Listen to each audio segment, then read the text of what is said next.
All right, well, thank you. I'm so happy to be here. Before I begin my presentation, I want to share a story.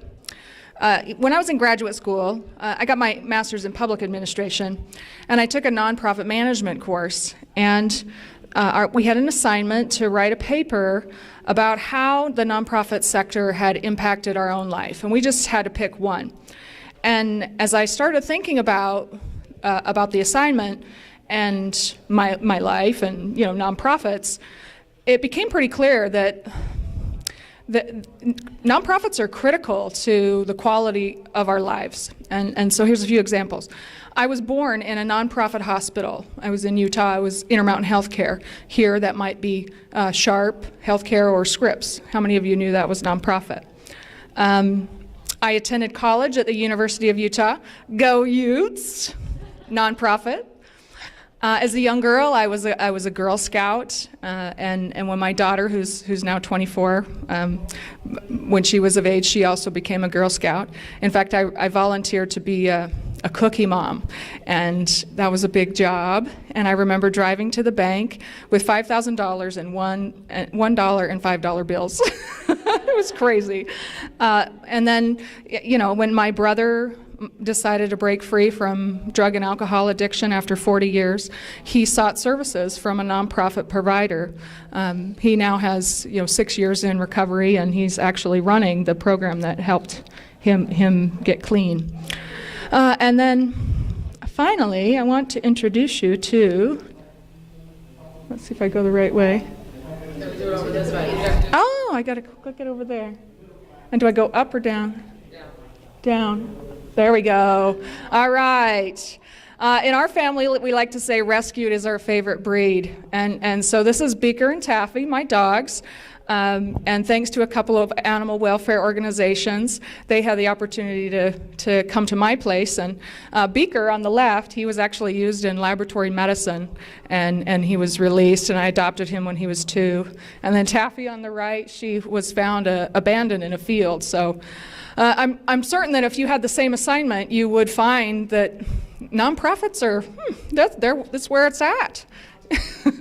I mean, it's about enriching our lives from the cradle to the grave. They make life better, more safe, more enjoyable, less painful. And so thank you for your service to the community. I'm hearing you're starting nonprofits.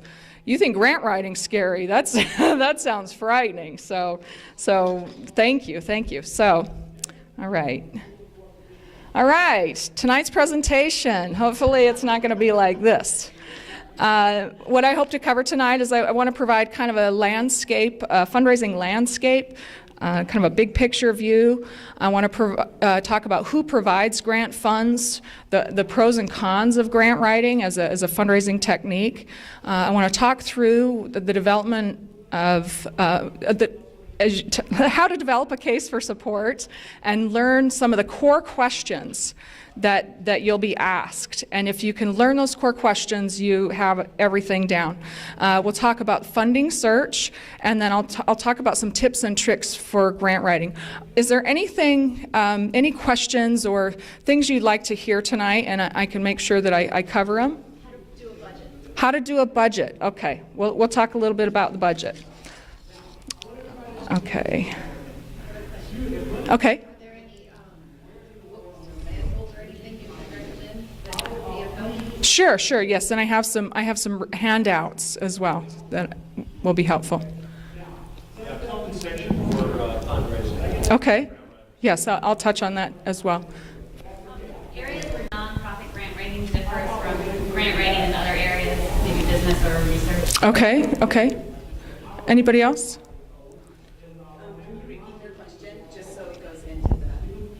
Okay. I'm like, it's all over now.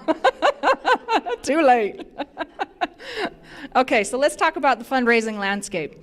And really I just want to give you some perspective. If we were a helicopter hovering over a mountain, I just want you to kind of, I'm a big picture person, so I want to share that with you. Grant writing really is a tree. it's really in the weeds, or it's a tree. But I do want to talk to you a little bit about stages of fundraising in a nonprofit organization. And so there's essentially 3 stages of evolution in fundraising in a nonprofit organization. So the first stage is a formative. And so this, a lot of times nonprofits are started, people are very passionate, they start the board. The board is all volunteer, and like you, a lot of you're just volunteer and you're just passionate about this work. And sometimes you have a source of funds that's provided, but you need to raise money, and it's really just about the money. There's no relationships really there. It's very transactional. It's about bake sales and car washes, and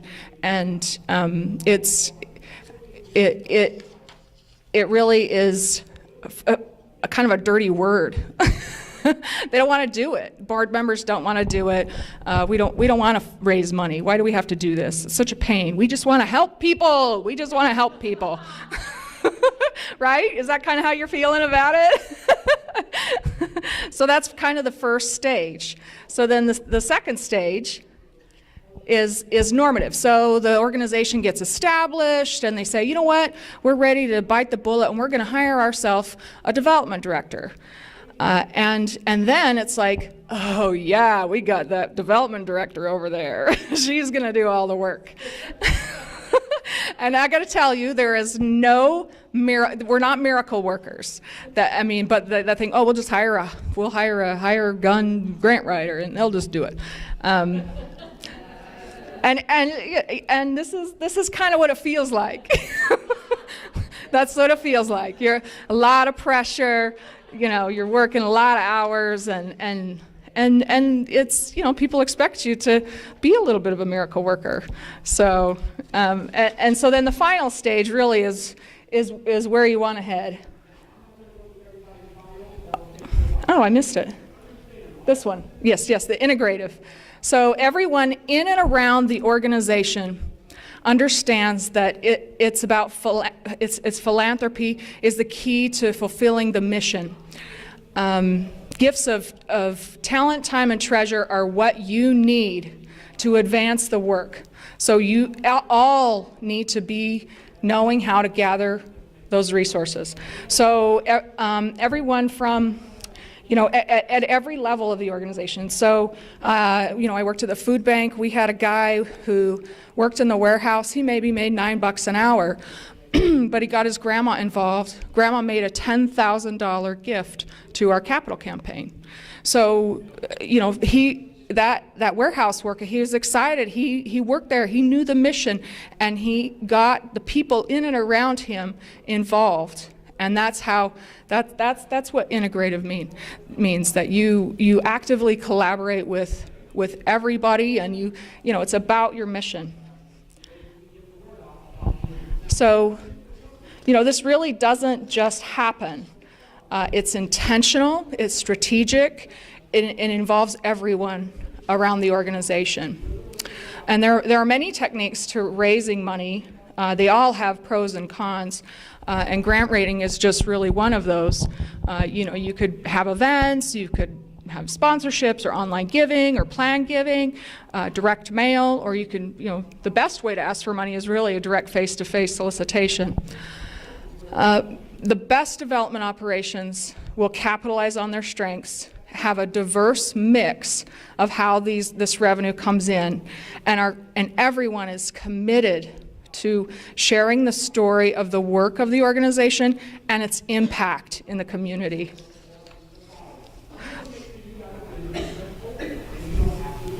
So I included this. This is, donors actually have rights. This is, you're not going to be able to read this at all, but this is a donor bill of rights and a code of ethical principles from a professional association, Association of Fundraising Professionals. And here's where I'd like to talk a little bit about compensation for grant writers, because this is a common question. If I write a grant for $16 million, can I take 5% of that? And the answer is no. that is in the for-profit side, that's business as usual. In the nonprofit side, that would be considered unethical. And so if you're going to go hire a grant writer and they say, oh well, I'll just take 0.5% portion of what it is, I would caution you to not hire that person, because that's considered unethical. And what it really does is it skews the charitable intent of that gift. So, you can provide bonuses, like say, you can give your fundraiser a fundraising goal. If you meet the goal of $1 million this year, we'll give you a 5% bonus. Or, you can outline a bonus structure, but you can't tie that bonus directly to any one gift, if that makes sense. I hope that clarifies that. That is a common question about grant writing. Okay, so let's talk about the pros and cons of grant writing. Okay, so on the pro side, they tend to be larger gifts. $2,500 is not a lot of money in the grant world. I mean, that's an entry-level gift most of the time. $1,000, $2,500, depending on the source. So that makes them very cost-effective, because in an afternoon, I can write a grant that's going to bring in $10,000 or $15,000 that we might raise in an event that we spent 6 months for. It's got a really high rate of return, so the return on investment is high. It tends to be an anchor for programs. A lot of programs will, especially with government funds, they'll get a large government contract. It's multi-year, a large figure, $100,000 a year for 5 years or whatever, and then that will anchor it, and then they'll use other community dollars on top of that. So the individuals and the events and all of that will kind of layer on top of it. Grant writing it requires a thoughtful process to develop the proposals, so it kind of clarifies strategy. When you write a grant, you have to think things through. What is this going to look like? How's it going to be staffed? Where is this really going? You kind of have to flush all that out, and that helps you find focus with your organization and your direction. So that's a positive. And then a real great thing about grant money is oftentimes it's renewable. You get your foot in the door, they love you, they're investing in you. You submit again the next year, they'll give you another gift. If you're good or if you build that relationship, you can go from $1,000 to $50,000, depending on their capability. So it's renewable. So that's a good one. Well, it depends on the source. I would do some homework and figure out what their capacity for giving is, and if it's a new donor, if I've never had a gift from them before, I would do whatever homework I could to figure out how they like to fund. If let's say you figure out $5,000 is their average gift, and you're asking for the first time, and maybe you have some connection, I would ask for $1,000, or maybe $2,500, and then I would engage with them. I would engage in a courtship with them. I would build that relationship, and then next year I'd ask for $5. If they've seen your place and you're doing good work, that's kind of how you incrementally move them up.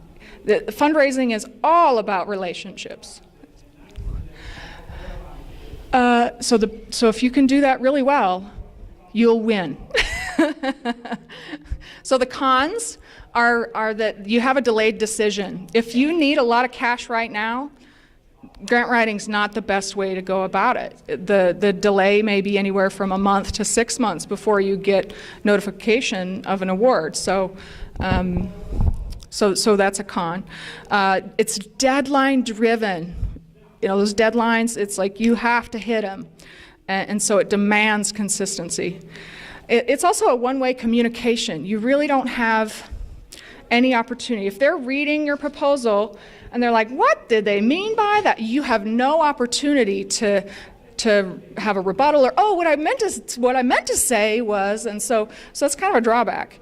It's always restricted. This is probably the biggest con with grants, is that by their nature, you write in the grant, these funds will be used for X.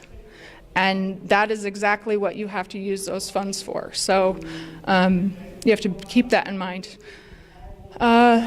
requires monitoring and consistency. So once you get the award, once you get the grant, it requires, I mean, it's a new relationship. You got to tend to it, and they require reporting. And government has the most extensive requirements. And yeah, this is you got to be thoughtful about these things. And then of course the data collection and reporting. A lot of times, in your grant, you're telling them, what you're going to do, how you're going to evaluate it, and so then that means you have to collect all this data in your program, and in order to prepare those reports, and that can be kind of a pain. Okay, so there's 4 primary sources for grant funding for charities. There's foundations, corporations, government, and then there's other sources. So foundations they can be family foundations, they can be corporate foundations, and essentially, if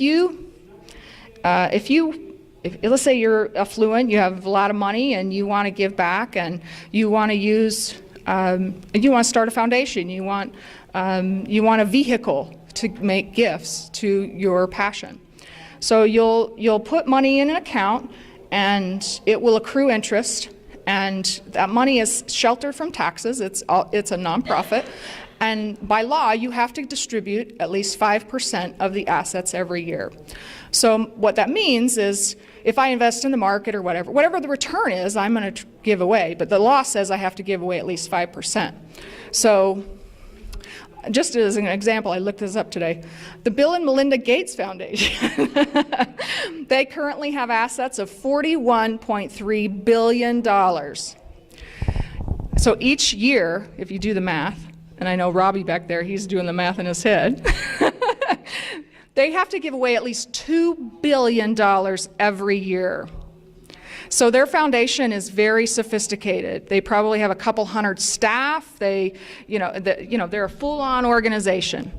And so that's the Bill and Melinda Gates. And then there's all these small family foundations who maybe have $50,000 to give away. And they sit around the kitchen table once a year, and the family decides how they're going to distribute that money. So it varies.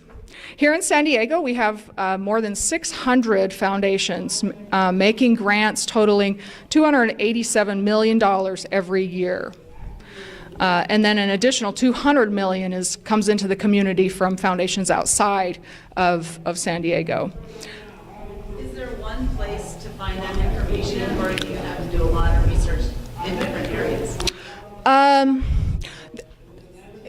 It depends on the source. So I can tell you, I'm going to talk about the search later. Like, where do you find foundations? Where do you find that sort? Where do you find applications for these things? Yeah. So applications and interests can vary in size and complexity. So they specify exactly what they want to fund. We want to fund animal welfare organizations.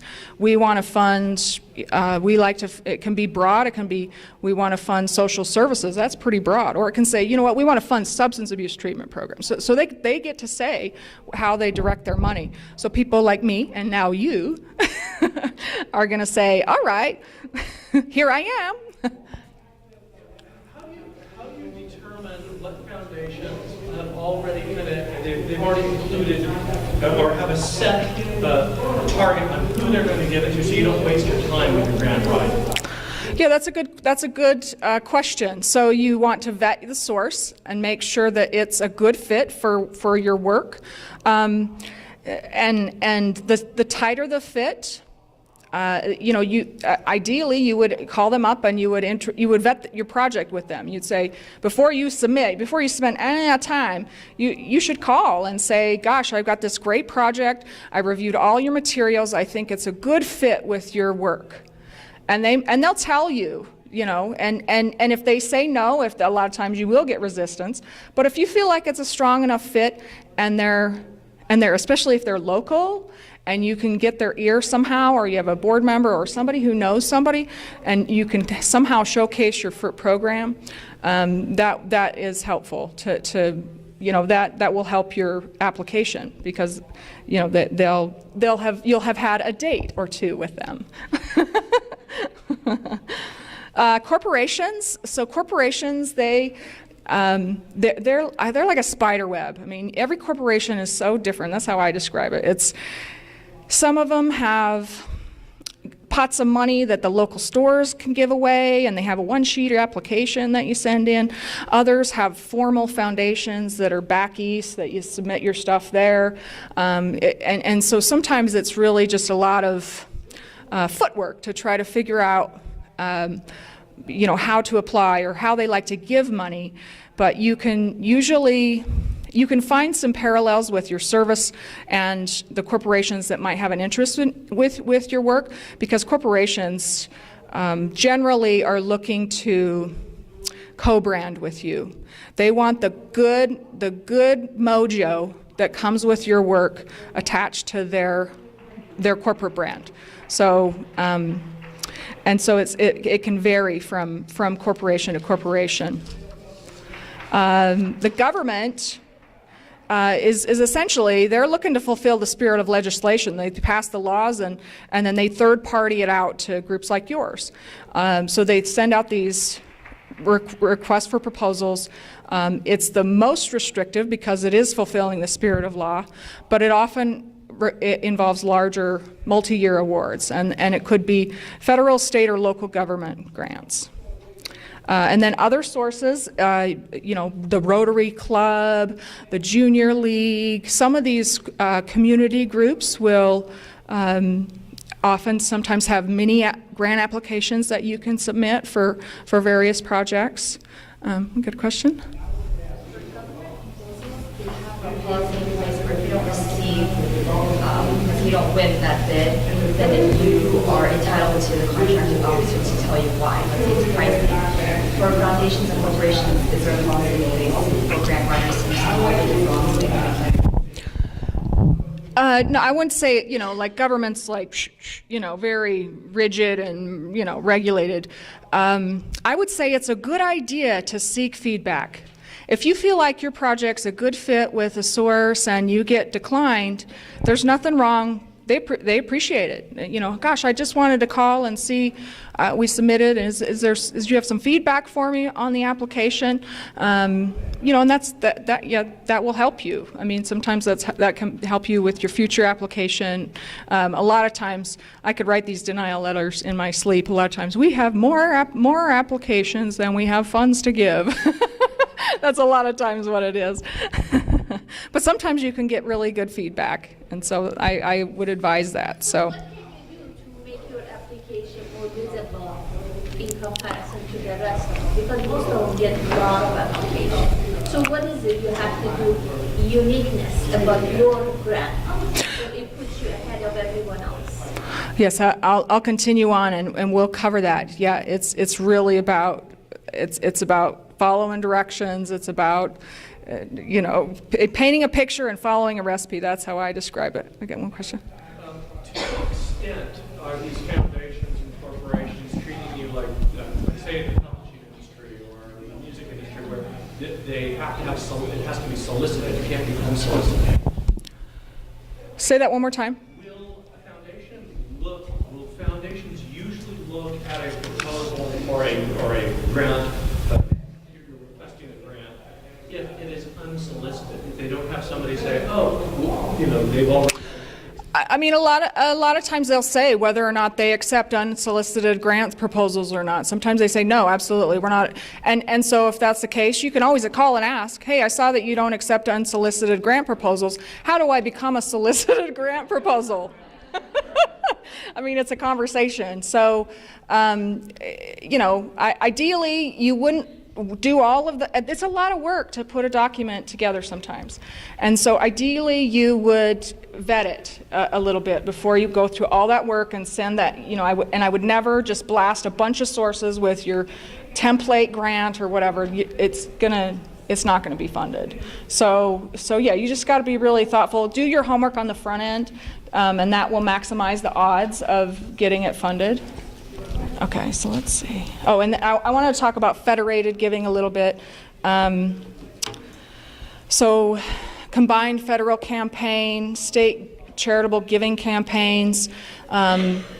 We have a lot, the government government employees are big here. I mean, that's like the largest employer here, and the combined federal campaign is like the United Way for federal workers. And while you don't have to, they gather the money from the federal workers, you don't have to apply for that. You have to apply to be an agency that can be designated through that. And so that's another application that you might have to consider as an other source. So really, this is where the magic is. that in the grant world, I use this as an example. So I'm going to talk about developing a case for support, and that's a term we would use. But it could also be a grant proposal, it could be a prospectus, it could be a pro forma, it could be a bid for services, it could be a business or sales proposal, a pitch. I mean, all of those things mean the same thing. So if you know the core of what that word is, then you got it all figured out. It's all just semantics. And the same is true for grant applications and responding to them. And they ask these questions in all these different ways, but if you know the core questions that they're really going to ask, then you're far ahead. So I have this handout. Let me just get this handout.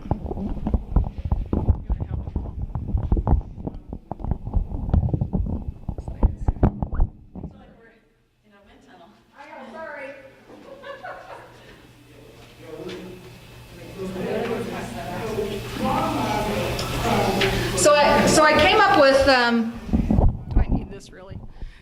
So I came up with 15 questions that you really, before you search for funding and go to any efforts, you really should think through the answers to these questions. Sometimes it is easier to have an application to respond to, but these are core questions that you're going to be asked. And if you can figure out these core questions, you'll get any application that comes to you, whether it's government or foundations or corporations, and you'll say, oh, it says they've used this word, but what they're really wanting is this. So I just want to go through these quickly, because this really is the heart of what will set you apart if you can flush all these things out. Okay, so the first one is, what is the need you're trying to address in the scope of the problem? So sometimes they'll call it a needs statement. What is the problem? What is the issue? What is your, they'll ask that, the need statement. That is probably the most important section of the grant proposal.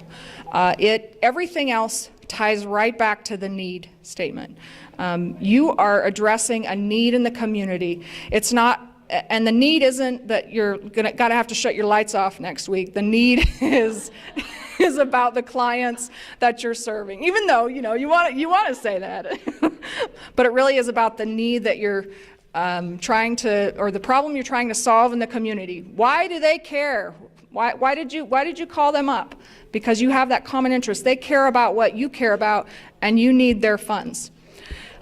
So who are you? The organization description. Tell them who you are and what you're doing. Why are you the one to solve this problem, or what is your experience? So that's also part of the org description.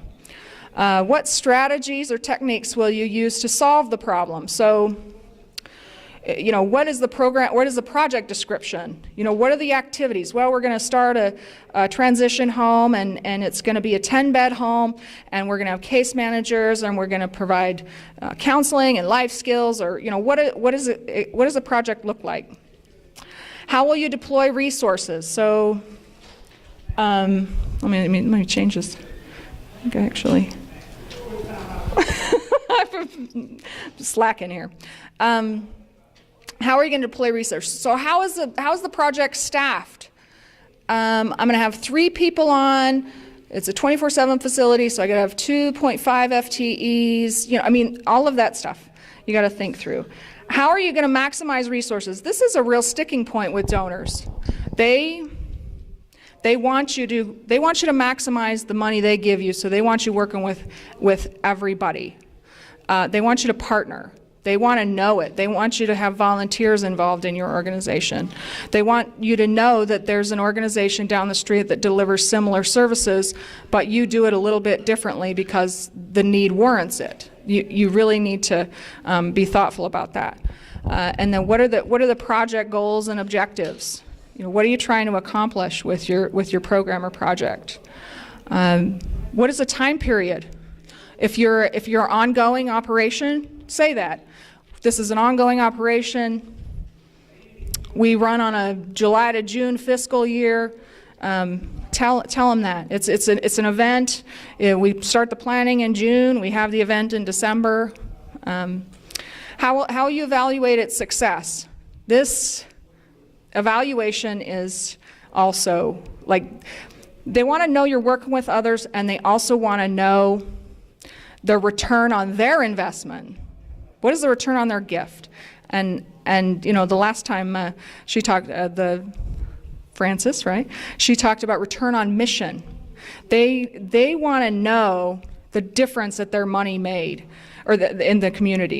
Your investment helped return 10 women home to their families sober.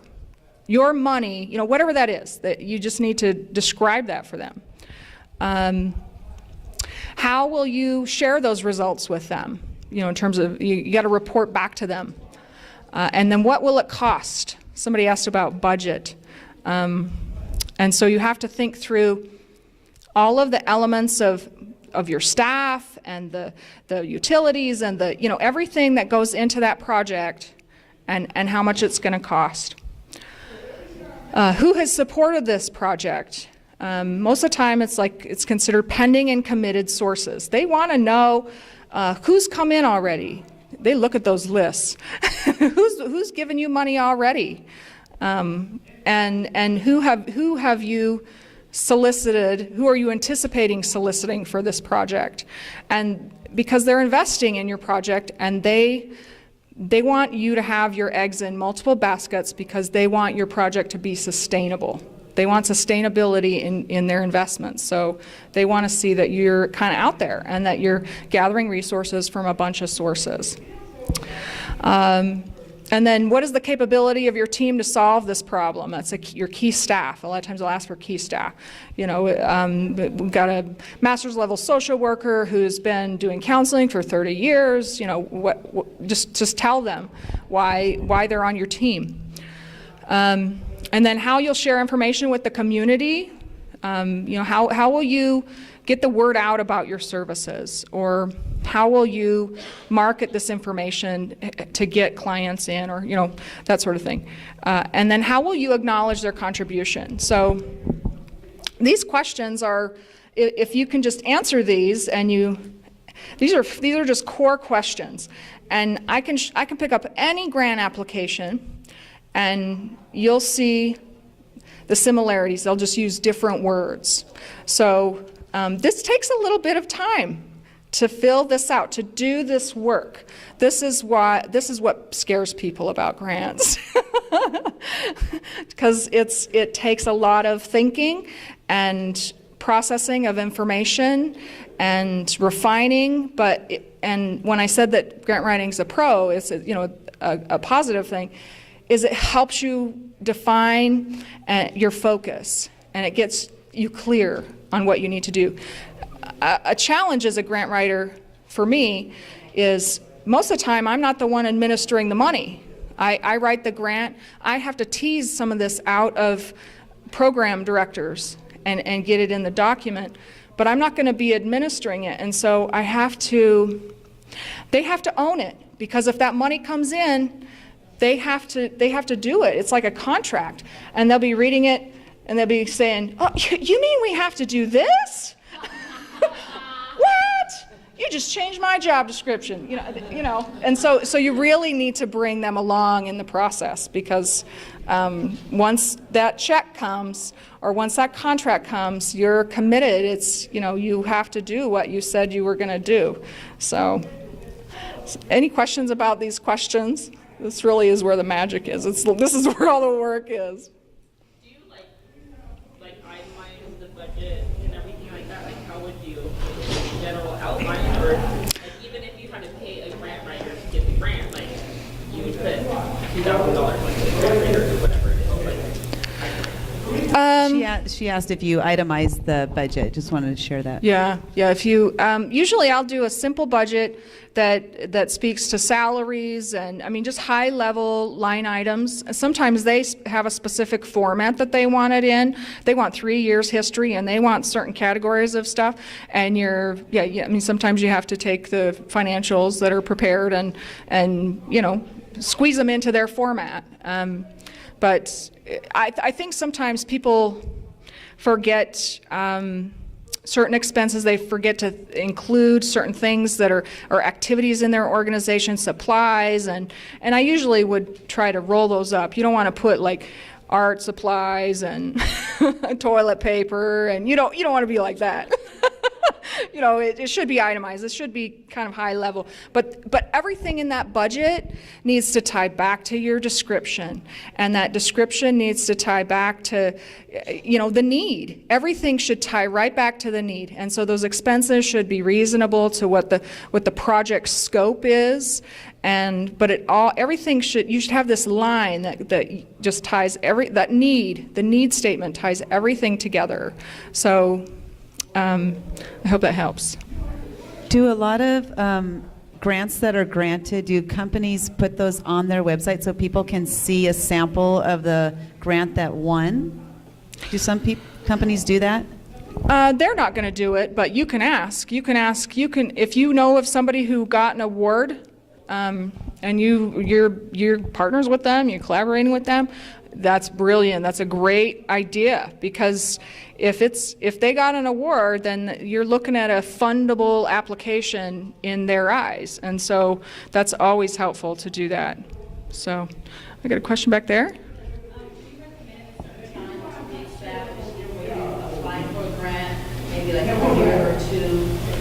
So she asked if you have to be established to write a grant, and I would say you have to have a C3. There's certain attachments and requirements that they have in, you have to do this narrative, this big narrative, but then they also require that you have your C3 letter and that you have an audit. If your income isn't so great, you don't need to do an audit. A lot of times they'll just take your financial statements, and that's fine. How often is it acceptable to change your budget when you're in the formative stage versus other stages? Say that one more time. How often is it acceptable to be modifying your budget when you're in the formative stage of a nonprofit versus the other stage? Like just as an operation? Right, because, for instance, there's going to be a lot of exploration that goes on, and I personally don't know, and I can't project yet all the specific expenses that there is going to be. Yeah, you have to do your, what is a budget? A budget's just a projected plan. It's not concrete. So you have to do your best to try to ballpark some of those expenses. The reason that I'm asking is that because I'm wondering from the grantor side, how they're looking at a copy of the budget, and then say you're a well-established nonprofit, are they then looking at that going, and are they scrutinizing, well, why did your budget change so much this year from the If there's huge variances, they will ask questions, but like say, if you submit a proposal and it's got a certain project budget in it, and then stuff changes, maybe you had to close something, or maybe you pick something up, and then they give you the money, it's a conversation. You should really just have an ongoing conversation with the people that are giving you money, or you want to give money. That's what I would say, but really, let's see, the best acronym I've heard is a SWAG. Sophisticated wild ass guess. That's what your budget is, right? Is it appropriate to put the salary of the grant writer in the proposal, or? I don't know. I'm not familiar with that. If you can put the salary of the grant writer in the budget, and I've never done that before. Usually unrestricted funds are what pay for your development staff. So the money that comes in that is not earmarked for anything, that's what pays my salary usually. So I know you can usually book in an evaluator or as part of the project, somebody to come in and evaluate the project, but to include the grant writer's salary, I've never done that. Have you? Are you? No, because I guess it speaks to what you were saying earlier, the intention of the gift. The intention of the gift is for what the specific program is that you're looking to fund, not set staff salary. That's not capacity. Yeah, that's, yeah. In terms of grant writing, it's usually hourly, or it's a project rate is what typically is charged, and you just have to find that money elsewhere. Yeah, you can't tie it in with a source. So what are you supposed to do about administrative funds? I mean, there's a big kind of push just in society that nonprofits that spend a lot of money on administrative staff are somehow misusing the money, but in actuality, we find in many studies that these are often the more successful nonprofits. So does that also, when you're writing grants, how aware are the lending agencies of this kind of dilemma? I think they're becoming more aware. The federal government just passed a regulation that allowed people to write in 10% admin. There's this myth that nonprofits can't or need to operate with these low admin, like the lowest ever, and you have to have accounting, you have to have development, you have to be a sustainable, viable organization. Those are real expenses, and so I think things are starting to shift there. Some nonprofits really struggle because they try to keep that so low, but then they don't have the capacity to really perform at the level that's expected, at evaluating their programs at the level that's being expected of them. And so sometimes they'll allow you to write admin in there. So 10% admin, that could go to pay for part of your executive director's salary. It could pay for payroll. It could pay for, so you can use those funds that way. But they'll tell you, we'll pay for 10% admin. I mean, government is... when you write a government grant, you're creating a new program. They're not going to fund what you currently do, and that's ideally, you're going to find people to give money to what you currently do. So the peanut butter only spreads so far on the bread, That's the 10% of the grant will go to admin, not to Yeah, and usually in your budget, like in your org budget, you'll report out that number. Overall, our organization has a, 15% administrative overhead, and this project budget, usually you wouldn't see that in there. But you could include the utilities and, what does it take to run that project, and so, yeah. So if you're, let's say that it takes $100,000 to run that project, and the grant that you're paying for is just to show that $100,000 in the Yeah, I would express all. Oh, yeah. She says, do you want to express all of everything? Let's say you have a $100,000 project and you're applying for $25,000. Do you express all of the $100,000? Yes. And here's what you do. You tell them, because they're going to read your narrative and they're like, oh my gosh, look at all this stuff they're doing. And it is $100,000. That sounds reasonable. Oh, and they're asking me for $25,000. So your request, when they ask what's your request, you say, the so-and-so foundation's requesting $25,000, a portion of the overall operating expenses for X project. So they want to see that full picture. They get the full picture of your project, and they see that they're only funding a portion of it. But they really do need to see that full picture. Is that helpful? How do we find organizations that we can apply? Oh yes, let's just move on here, because I'm getting to that right now. Okay, so after all that, we got to have a comic relief here. So I'd like to give your organization $1 billion in unrestricted funds, and you don't even have to write a proposal. Stressed out by a grant deadline, Carl soothes himself by calling the development director's fantasy hotline. This is my favorite. I love the calendar, Hot Funders of 1999. That's great. Okay, funding search. Now that you've done all that work and you've got your template proposal, you've flushed it all out and you're focused, it's time to go and find some money. So in terms of prioritizing that search, there are hundreds of thousands of sources out there to apply to. So think about your service and who cares about it, and consider all of the stakeholders that are involved. It could be, and so like I said before, sometimes the requirements can be broad. We like to fund social services. Sometimes it's very narrow. We want to fund children, services for children with autism. It can be that specific. So, first and foremost, people give where they live. And so these sources above all should be prioritized. They should be at the top.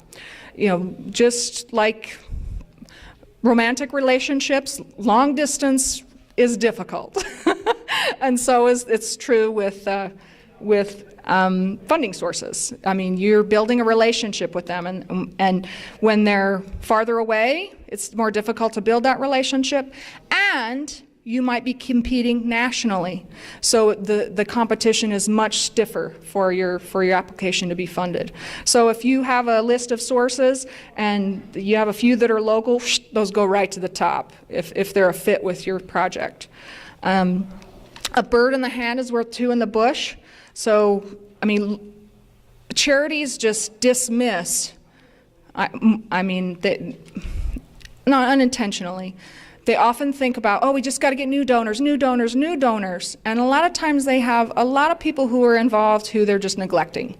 So, and they have people that they might want to get involved that would be a good option for a source of support. And so I have another handout. And it has what you're looking for. Yes, that's great.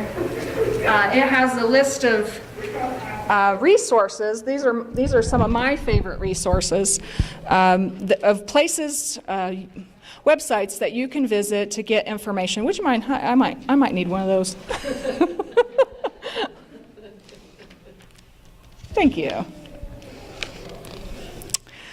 Okay, so I'll let you guys pass that out real quickly. 5 minutes, okay. We can do it. We're almost there.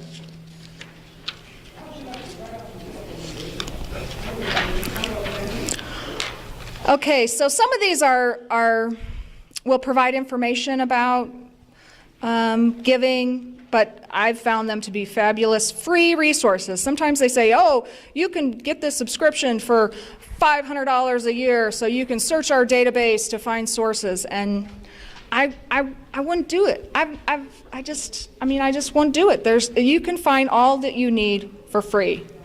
That's what I found.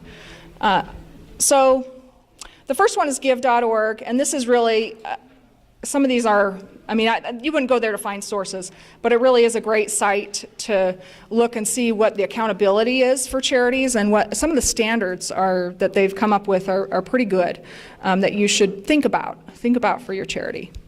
GuideStar.org is a fabulous resource that allows you to look at any sort of 990 of any nonprofit. So a 990 is a nonprofit's tax return. If you're a foundation, you have to file a 990. And in that 990, you have to report the gifts that you've given. And this is where you do your homework.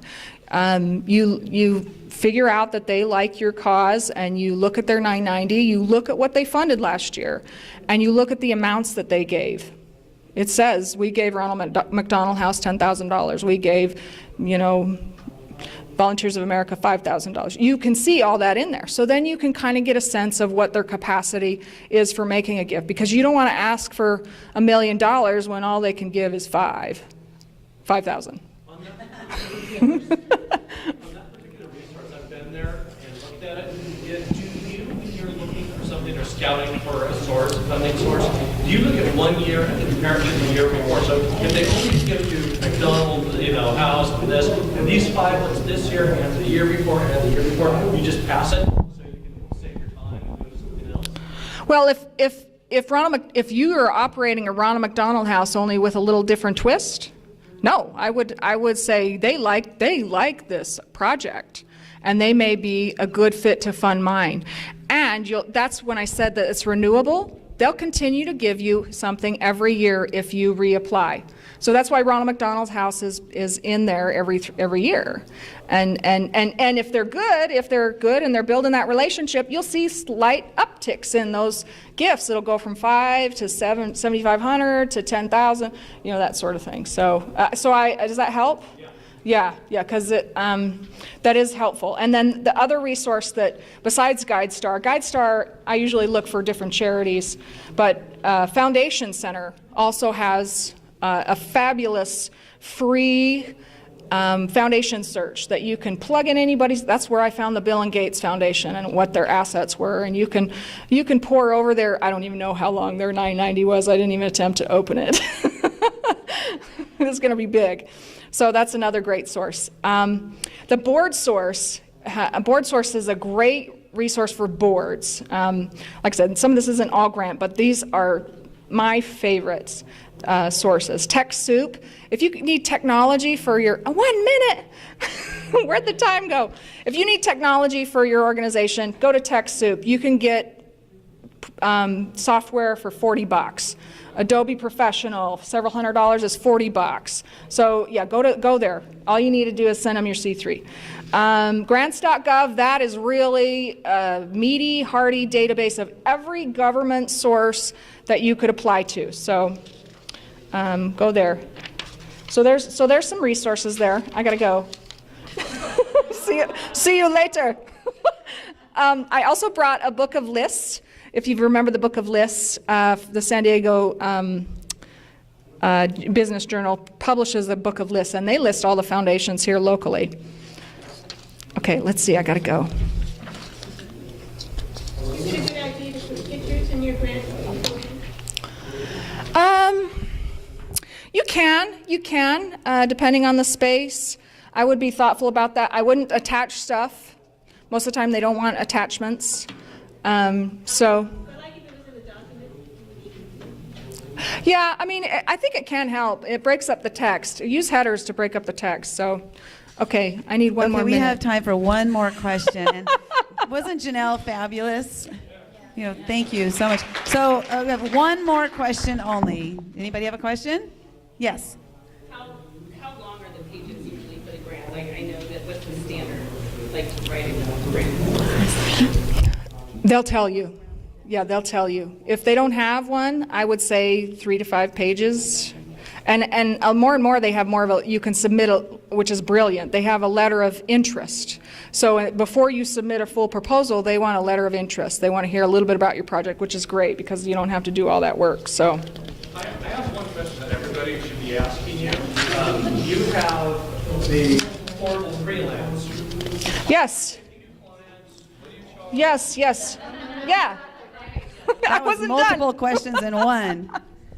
Okay, you can answer. Yes, I would like to. Oh, I've got goodies there. You want to pass those out, Linda? Yes. I've got my business card and a fundraiser's favorite candy bar, the 100 grand bar. Payday, that's good too. Oh, payday's good. Anyway, I'd be happy to extend an hour consultation with me about anything with fundraising. Please keep in touch. I'm sorry? I can meet with you tonight. Only if there's going wine home. involved.